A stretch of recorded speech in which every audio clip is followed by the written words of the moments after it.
Oke, baik. Assalamualaikum warahmatullahi wabarakatuh. Selamat pagi para mudabir dan mudabiroh dimanapun kalian berada. Pada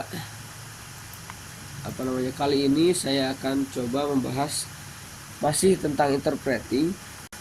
Hanya saja kita akan lebih spesifik lagi gitu ya. Jadi dari kemarin 5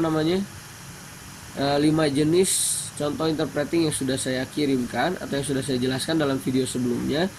Sekarang saya akan membahas tentang pengelompokan antara antara 5 interpreting tersebut menjadi 2 saja gitu ya. Yang pertama adalah consecutive interpreting. Nah, apa itu consecutive interpreting? Ini seperti di sini ya.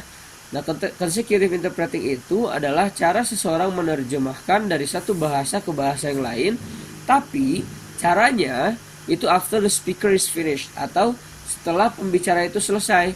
Jadi si interpreternya itu atau si penerjemahnya itu menunggu menunggu si speakernya itu selesai dulu, baru dia mulai menerjemahkan kepada si target language-nya. Lalu yang selanjutnya, ini ada yang disebut dengan simultaneous interpreting. Atau simultaneous interpreting juga adalah bagian dari interpreting, yaitu bagian dari penerjemahan juga. Hanya bedanya, dia ini while the delegate is speaking. Jadi ketika si pembicara itu berbicara, sambil dia juga menerjemahkan. Nah, pasti bingung kan seperti apa? Nah, nanti kita coba bahas lagi ya.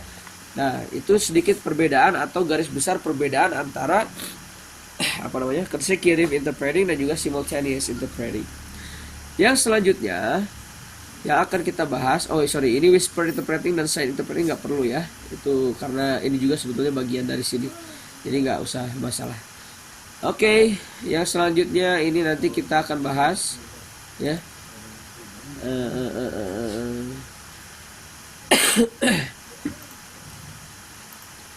Oke, kita akan bahas sekarang itu tentang perbedaan antara consecutive interpreting dan juga simultaneous interpreting. Nah, apa sih consecutive itu dan simultaneous itu apa? Tadi sudah saya jelaskan juga ya.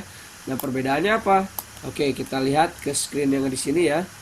Number 1, interpreter takes notes while listening. Nah, jadi ketika si penerjemah itu atau penafsir itu mendengarkan si pembicara, dia itu nggak diem aja, tapi dia takes notes atau dia membuat sebuah catatan untuk nantinya dia dia bicarakan kembali kepada target language-nya. Sedangkan simultaneous interpreter listens to a speech. Jadi si interpreter itu mendengarkan ke si pembicara atau ke isi pidatonya, didengarkan gitu. Tidak usah take notes karena, nah bedanya apa? Kita lihat di nomor 2. Does his or her interpretation during pauses. Jadi dia melakukan penerjemahan itu ketika si pembicara itu sudah berhenti gitu ya. Sedangkan simultaneous interpreting itu melakukan interpreting simultaneously itu ketika dia sambil mendengarkan. Jadi sambil mendengarkan dia juga sambil menerjemahkan gitu kepada kliennya. Lalu yang ketiga, use when there are only 2 language at work. Jadi digunakan ketika hanya membutuhkan dua bahasa saja. Dia bekerja itu hanya untuk 2 bahasa. Misalnya bahasa Indonesia dan bahasa Arab gitu. Kliennya orang Arab, dia datang ke Indonesia. Nah, contohnya 2 bahasa itu. Nah, jadi cuman digunakan dalam 2 bahasa. Sedangkan simultaneous interpreting itu ketika digunakan itu dalam banyak bahasa. Contohnya dalam konferensi, itu kan dalam yang datang tuh dari berbagai macam negara ya. Jadi beda-beda bahasa. Nah, itu digunakan simultaneous interpreting. Namun kita juga tidak harus memiliki kemampuan yang sebanyak itu gitu. Nanti kita bahas lagi. Oke, yang keempat, it's done into the interpreter's A and B language. It's a bilateral interpretation. Interpreter will interpret in both directions. Jadi hal tersebut dilakukan oleh interpreter itu ke A dan B language gitu. Jadi interpreter itu melakukannya dari si target language, ini dari bahasa Indonesia misalnya, ke interpreter ya. Lalu interpreter berbicara ke bahasa Arab atau si B ini contohnya. Lalu kalau si yang B ini mau bicara, si B ini bicara dulu ke interpreter. Lalu dari interpreter dia ke si A lagi ini berbicara. Jadi begitu seterusnya, si A interpreter, si B interpreter, si A. Kesimpulannya adalah interpreter itu si A dan si B ini tidak bisa berkomunikasi tanpa si interpreter itu. Jadi harus melalui mereka. Nah, sedangkan di simultaneous interpreting should only be done into one's language. Jadi hanya dilakukan ke dalam satu bahasa saja.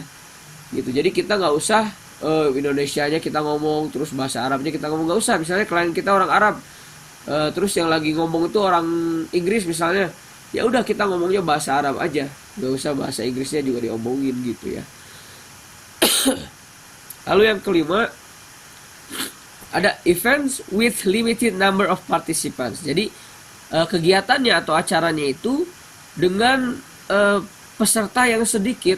Contohnya kalau untuk konsekutif itu sedikit aja. Contohnya highly technical meeting. Misalnya ketika technical meeting gitu ya. Lalu juga working lunches. Terus juga working lunches itu ya kayak gitulah gitu ya, bekerja gitu, intinya pekerjaan hanya cuma 2 atau 3 atau mungkin 5 orang gitu ya, ada small group gitu. Nah, sedangkan di simultaneous events with large number of participants. Jadi events with large number of participants itu artinya adalah si acaranya itu dengan banyak sekali partisipannya. Seperti tadi contohnya konferensi ya, itu kan mungkin ada sekitar 60 atau 100 orang gitu yang datang dari berbagai macam dunia lagi, dari berbagai macam belahan dunia maksudnya, dan berbeda warga negara, beda bahasa. Nah, itu yang disebut dengan simultaneous interpreting. Yang terakhir perbedaannya adalah yang pertama, the interpreter sits or stand beside the source language speakers. Jadi si interpreter ini mau duduk atau berdiri, dia di sebelah si pembicara gitu, si narasumber pembicara itu. Jadi gak jauh-jauh, dia di sebelahan gitu. Nah, sedangkan simultaneous interpreting yang keenamnya adalah the interpreter works in soundproof booth. Jadi si interpreter ini atau orang yang menerjemahkan itu bekerjanya itu dalam satu ruangan khusus gitu, tidak tidak berdiri di sebelah si klien gitu atau si source language speaker-nya itu. Begitu. Nah, itu perbedaan antara consecutive dan juga simultaneous. Nah, sekarang tugas kalian adalah coba kalian coba kalian buka link YouTube yang saya berikan di Classroom. Seperti ini contohnya ya. Ini link YouTube-nya sudah saya buka. Jadi kalian bisa pulang pisau bisa dibuka dan juga perhatikan.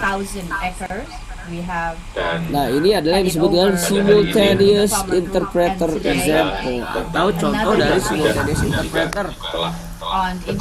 Kalian tugasnya adalah perhatikan video ini dengan baik. Perhatikan video ini dengan baik, amati.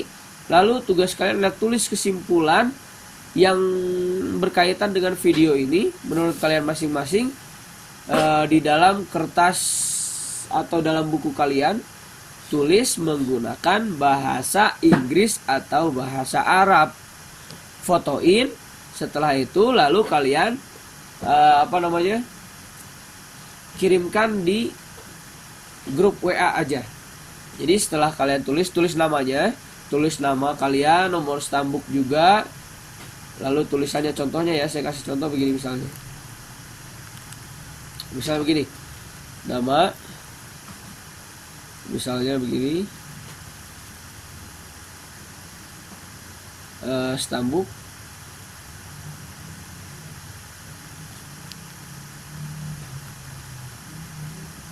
Misalnya 16, 17, 00, bla bla bla bla gitu ya.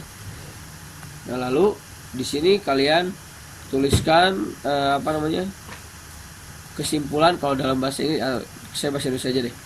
Kesimpulan dari video yang diamati. Nah, kenapa pakai bahasa Indonesia biar yang Arab juga kalian bisa paham ya, gitu.